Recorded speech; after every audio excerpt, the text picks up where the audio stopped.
Yo, what's up, my good people? This is your boy Prophet, and we are here chilling at Buddy Gum Bat Bow. Yeah, and today I just want to share with you guys about offense. Casual conversation, nothing serious. But to me, I feel like when you want to understand the word offense, in my understanding, it's the feeling when someone gets upset, gets mad. Probably because of a comment made to them, or a suggestion made to them, or something that was done to them, and kind of get upset. Their feelings kind of get hurt from what someone might have said or done.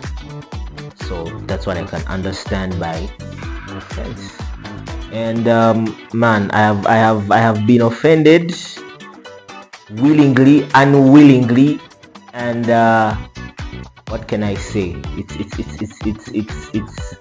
two sides to the coin. I remember, since we're talking about servanthood here and being offended, I remember one time when I was in the church at my former church, and this was Hope of Life Church in Namona, and I was learning how to drum.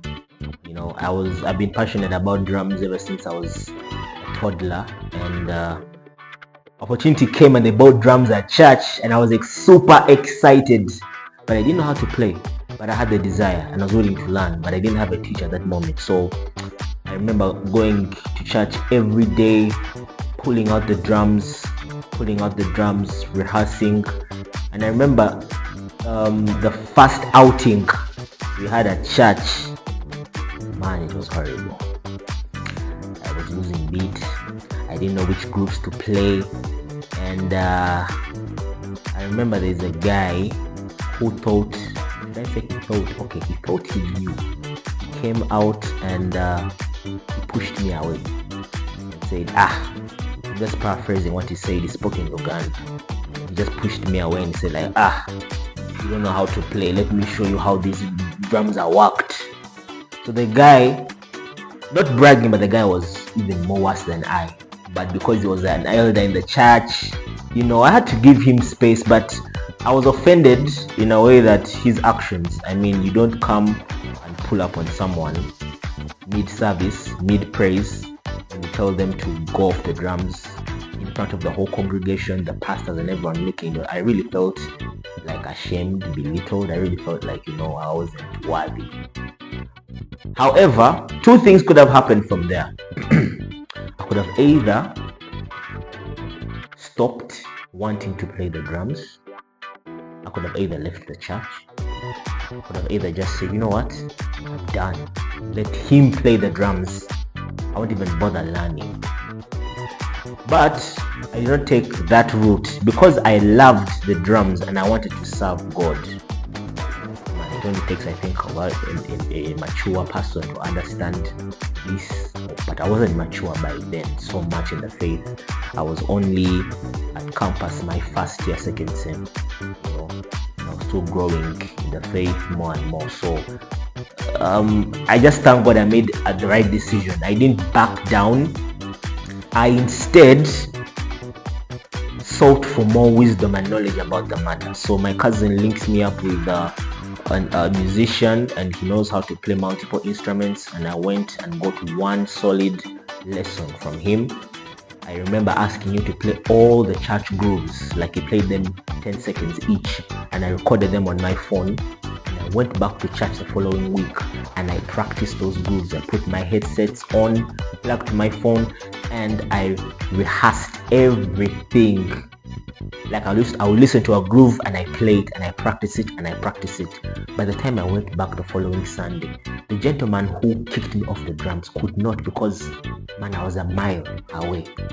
I had rigorous practices that week, and by the time church came, I was able to easily fit in those grooves that I learned in the church praise and worship. So what am I trying to say here? Some people in the church, some people in service, in ministry, just because someone says something about them or maybe treats them in an inhuman way like I was treated, they would easily just fall back and say, you know what, I'm done with this thing, because how can someone embarrass me like that? I know some people who hate embarrassment, and they would actually go back in their shells if embarrassed. But I took that embarrassment, I took that shame, that disappointment, and turned it into fuel to motivate me to actually learn that skill more. Right? I acknowledge that I didn't know, though I didn't acknowledge the way I was treated, because I was the only one at that moment that showed passion and desire to actually want to play these drums. You get what I'm trying to say? So, and there's some examples in the Bible that I will share with you about people who, took offense the wrong way. You understand what I'm saying? If they take the offense the right way, probably the story would have been different, right? Why don't I just jump into them straight up? Cain, for example, if you look at Genesis, if you read from Genesis 4 verses 3 to 16, Cain was offended when God accepted his brother's sacrifice and rejected his. Now, Cain, instead of repenting, he allowed this offense to turn into anger and resentment.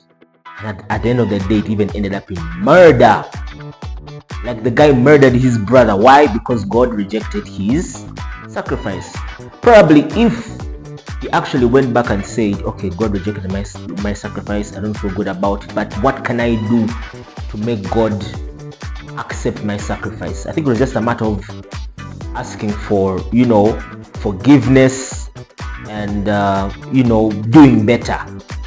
For example, I would talk about giving in church and tithing. Some of us started badly in giving. We used to just give anyhow. It's you come to church without pre-planning to give. You don't have a pre-planned amount. You first go through my balance for transport. You put it aside, and that's when you give from. But as we grow up in the faith, we actually learn that we have to pre-plan our giving. You go into a Sunday service prepared from home, knowing that I'm going to give this amount, not sketching it there. You understand? So I believe if Cain had just repented and asked God probably, to give him wisdom on to give better, I guess would have been different. But he murdered his brother, innocent blood, and guess what? He was cursed and he became a restless wanderer because of his actions. So guys, you see, if I took that bitterness and anger, I would have deprived, because after me learning, I never went back for 8 solid years, from 2014 to 2022 until I left my former home church. 8 solid years of serving on the drums. If I turned that one incident into bitterness, I would have deprived those 8 years, the people who came to that church. 8 years of them not being blessed by my ministration. So it was an important move that I took that the positive way. I'll give you an example of another guy in the Bible.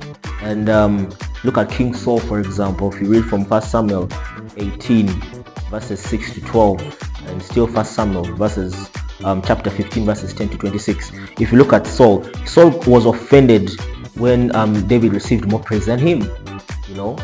Saul killed the thousands, David kills men. Imagine people singing that in your face. He felt offended, right? After David killed Goliath. So his jealousy led him to go into some kind of paranoia. You understand what I'm saying? And relentlessness. And the guy was started to pursue to kill David. For what? Just because people were praising him? Just because he killed Goliath? He stepped up when others didn't? So if you read your scriptures well, it really led to his untimely downfall, and the loss of his throne.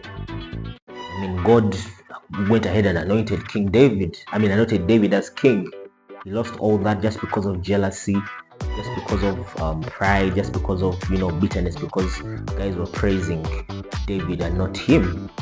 So, but could he have handled the situation better? I ask. Was that the right way to let this thing eat him up from the inside?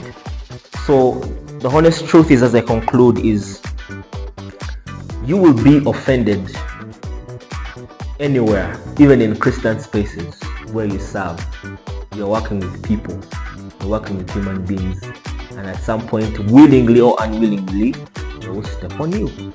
But my question is, it's not about the person that has offended you. The actual point of reflection is, what are you going to do as a person who has been offended? Yes, your feelings might have been hurt in a genuine way. They might have accused you did something, you stole ministry money but you didn't, you broke the camera but you didn't, but what your response to that offense will actually determine and shape the trajectory of future proceedings or how you proceed in your ministry.